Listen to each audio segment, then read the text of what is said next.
بسم اللہ الرحمن الرحیم الحمدللہ رب العالمین وصلی اللہ علی محمد وآلہ الطاہرین۔ موضوع گفتگو استحاضہ۔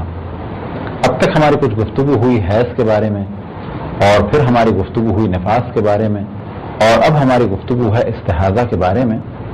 گو کہ توضیح المسائل میں استحاضہ کو پہلے بیان کیا جاتا ہے، لیکن عام طور پر خواتین کہ جن سے ہم مخاطب ہیں وہ بہت زیادہ علمی مسائل سے اور فقہی مسائل سے آشنا نہیں ہیں، تو کیونکہ استحاضہ کا دار و مدار ہے حیض کے مسائل سمجھنے پر اور نفاس کے مسائل سمجھنے پر، تو پہلے ہم نے حیض اور نفاس کو بیان کیا اور اب استحاضہ کو بیان کر رہے ہیں۔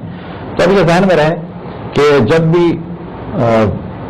10 دن سے زیادہ حیض ہو جائے، 10 دن سے زیادہ نفاس ہو جائے، اور اسی طرح سے بعض اور مسائل ہیں کہ جب کہا جائے توضیح المسائل میں لکھا ہو کہ اب آپ استحاضہ اس خون کو استحاضہ کاؤنٹ کریں یا استحاضہ کے مسائل پر عمل کریں یا احتیاط کریں کہ استحاضہ کے مسائل پر عمل کریں، اور حائض خواتین پر جو چیزیں حرام ہیں اس سے پرہیز کریں، تو ایسی صورت میں اب آپ پر لازم ہوگا کہ استحاضہ کو جانیں۔ حیض کے خون کے بارے میں چند نشانیاں بیان کی تھیں کہ کچھ گرم ہوگا، کچھ جلن کے ساتھ نکلے گا، اس طریقے سے بہت زیادہ سرخ ہوگا، حتیٰ سیاہی مائل یعنی میرون یا اس سے زیادہ ڈارک ہوگا۔ استحاضہ کا خون عموماً کم سرخ ہوتا ہے، لہذا توضیح المسائل میں بعض جگہ لکھا جاتا ہے زردی مائل، اور بعض دفعہ یہ بھی ہوتا ہے کہ زرد مواد نکلے، لیکن عموماً یہ ہوتا ہے کہ بہت زیادہ سرخ نہیں ہوتا، ہوتا ہے ریڈ لیکن بہت زیادہ ریڈ نہیں ہوتا۔ اسی طریقے سے جب وہ خارج ہوتا ہے تو جلن محسوس نہیں ہوتی، گرم نہیں ہوتا۔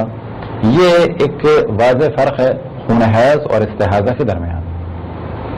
گو کہ بعض دفعہ خون حیض والی صفات پائی جاتی ہوں گی، لیکن کیونکہ 10 دن سے زیادہ خون حیض نہیں مانا جاتا تو وہاں پر عمل استحاضہ کا ہوگا، لیکن عموماً یہ فرق پایا جاتا ہے۔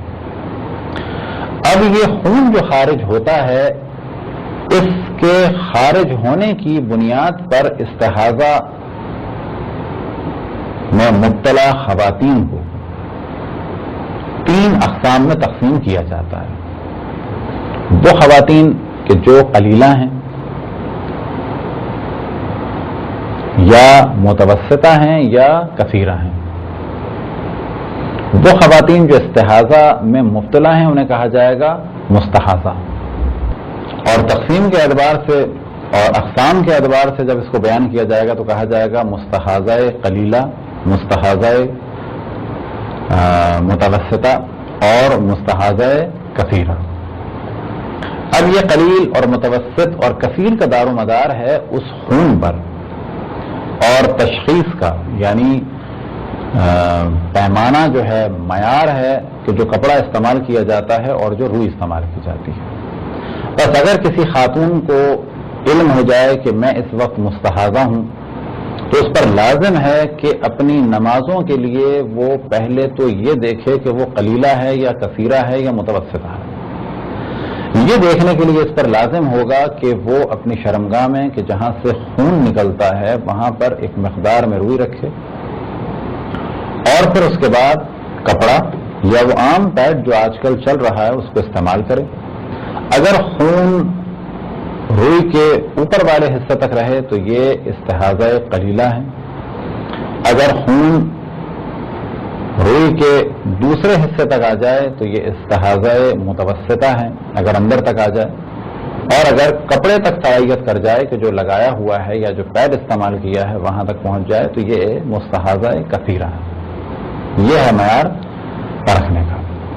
اگر یہ قلیلہ ہیں تو ان پر واجب ہے کہ ہر نماز کے لیے الگ الگ وضو کریں اور نماز سے پہلے اپنے جسم کو پاک کریں اور اس کپڑے کو بدلیں۔ کپڑا بدلنے سے مراد اگر وہ نجس ہو چکا ہو، بس یہ بھی ممکن ہے کہ پاک کیا اور پھر روئی لگائی اور روئی پہ پیڈ رکھا، پھر انڈرویئر وغیرہ پہن لیا اور پھر نماز پڑھی وضو کر کے، اور پھر اگلی نماز کے لیے جب چیک کیا تو پتہ چلا کہ جی بالکل بھی خون نہیں ہے، تو اب نہ پاک کرنے کی ضرورت ہے نہ کپڑا بدلنے کی ضرورت ہے، فقط دوبارہ وضو کرنا ہے اور نماز پڑھنی ہے۔ یہ تو ذمہ داری تھی مستحاضہ قلیلہ کی۔ اب اگر کسی خاتون کو استحاضہ متوسطہ ہو تو ایسی خاتون کو کہا جائے گا کہ یہ مستحاضہ متوسطہ ہیں.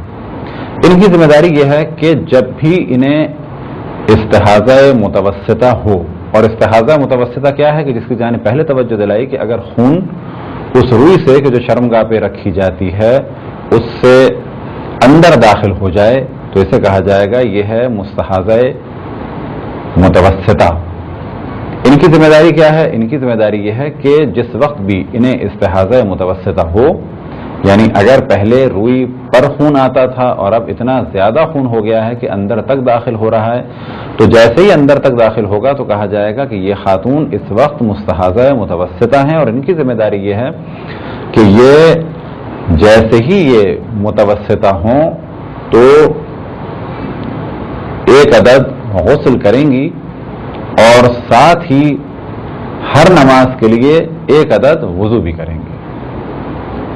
ایک عدد غسل دن میں ایک دفعہ. اب فرض کریں کسی کو یا کوئی خاتون مستحاضہ متوسطہ ہیں تو وہ صبح ایک عدد غسل کر لیں، اس کے بعد وضو کریں، فجر کی نماز ادا کریں، پھر ظہر کے لیے ایک عدد وضو کریں اور پھر عصر کے لیے ایک عدد وضو کریں. اسی طریقے سے مغرب اور عشاء کے لیے. پھر اگلے دن صبح ایک عدد غسل کریں. کس نیت سے؟ استحاضہ کی نیت سے، کیونکہ یہ استحاضہ متوسطہ میں مبتلا ہے. لیکن اگر کسی کو استحاضہ متوسطہ ہو ظہر کے وقت تو ان کی ذمہ داری ہوگی کہ ظہر کی نماز کے لیے ایک عدد غسل کریں، کیونکہ اب تک یہ قلیلہ تھیں اور ان کی ذمہ داری فقط ہر نماز کے لیے وضو تھی. اب جیسے ہی متوسطہ ہوئیں اور یہ متوسطہ ہوئیں فرض کریں کہ 12 بجے، تو اب ظہر کی نماز کے لیے انہیں غسل کرنا ہوگا. اب یہ غسل کافی ہے اگلی ظہر تک. اسی طریقے سے اگر کوئی خاتون ظہر تک بھی قلیلہ تھیں اور مغرب پر جا کر یہ متوسطہ ہوئیں تو انہیں غسل کرنا ہوگا مغرب سے پہلے، اور پھر اسی طریقے سے اگلی مغرب سے پہلے پھر وضو کرنا ہوگا، غسل کرنا ہوگا، یا یہ کہ پھر فجر سے پہلے غسل کر لیں تو پھر یہ غسل ان کا چلتا رہے گا، پھر اگلی فجر سے پہلے کر لیں. تو یہ ذمہ داری ہے مستحاضہ متوسطہ کی. اب پھر اس جانب توجہ دلائیں کہ اس کی تشخیص کا معیار کیا ہے کہ جو روئی رکھی جاتی ہے خون کو روکنے کے لیے شرمگاہ پر، اگر اس کے اوپری حصے میں خون ہو مختصر سا تو کہا جائے گا کہ یہ خاتون مستحاضہ قلیلہ ہیں، یعنی ان کا استحاضہ قلیلہ ہے. یہ خون روئی کے اندر تک سرایت کر جائے تو کہا جائے گا کہ یہ خاتون مستحاضہ متوسطہ ہیں، یا بالفاظ دیگر ان کا استحاضہ متوسطہ ہے. اب تیسرا درجہ کیا ہے کہ اگر یہ خون روئی کو عبور کر کے اس کپڑے تک آ جائے یا اس پیڈ تک آ جائے کہ جو روئی کے نیچے رکھا گیا ہے، تو ایسی خاتون کے لیے کہا جائے گا یہ مستحاضہ کثیرہ ہیں. اور ان کی ذمہ داری یہ ہے کہ یہ ایک عدد غسل صبح کریں اور پھر ایک وضو کریں فجر کے لیے، پھر ایک عدد غسل استحاضہ کثیرہ کی نیت سے کریں ظہر کی نماز کے لیے، اور اگر ظہر کے فوراً بعد عصر کی نماز پڑھ رہی ہیں تو غسل ایک ہی کافی ہے، لیکن وضو پھر کرنا ہوگا، یعنی ایک وضو ظہر کے لیے ایک وضو عصر کے لیے. پھر نیا غسل کرنا ہوگا مغرب سے پہلے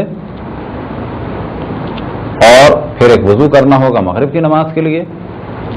اور اگر عشاء کی نماز فوراً پڑھ رہی ہیں تو وہ غسل کی ضرورت نہیں ہے، فقط وضو کی ضرورت ہے. لیکن اگر عشاء کی نماز میں فاصلہ ہو رہا ہے تو ایسی صورت میں دوبارہ غسل کرنا ہوگا. تو یہ ذمہ داری ہے مستحاضہ کثیرہ کی. تو مسائل بعض کا لکھا جاتا ہے کہ ذمہ داری ہے اس خاتون کی جسے استحاضہ قلیلہ ہو کہ ہر نماز کے لیے وضو کرے، اور پھر متوسطہ میں لکھا جاتا ہے کہ وہ قلیلہ کے کام بھی کرے اور متوسطہ کے کام بھی انجام دے، اور وہ کیا ہے کہ ہر روز ایک عدد غسل. پھر کثیرہ میں لکھا جاتا ہے کہ جنہیں مستحاضہ جو خاتون مستحاضہ کثیرہ ہوں یا بالفاظ دیگر جنہیں استحاضہ کثیرہ ہو، یہ کثیرہ کا بھی کام کریں اور ساتھ ہی قلیلہ کا بھی کام کریں. قلیلہ کا کام کیا ہے کہ ہر نماز سے پہلے وضو. جب بھی مستحاضہ یہ دیکھیں کہ اب ان کا خون بند ہو چکا ہے تو انہیں غسل کرنا ہوگا اور پھر اس کے بعد نارمل حالات میں اپنی عبادات کو انجام دینا ہوگا. اس جانب توجہ رہے کہ غسل یا جنابت کا ہو یا حیض کا ہو یا نفاس کا ہو یا استحاضہ کا ہو، ایک ہی طریقہ ہے، فقط نیت جدا جدا ہیں. اسی طریقے سے غسل چاہے نظر کا ہو، چاہے قسم کی وجہ سے واجب ہو جائے، اور چاہے وہ احرام کے لیے ہو، اور چاہے غسل توبہ ہو جو مستحب کی نیت سے کیا جائے، طریقہ ایک ہوتا ہے، فقط اس کی نیتیں الگ الگ ہوتی ہیں. اب اس جانب ہم پھر توجہ دلائیں کہ خواتین پہلے مرحلے میں یہ دیکھیں کہ وہ کس کیٹیگری سے ہیں، اس کے بعد ان کے مسائل آسان ہو جائیں گے.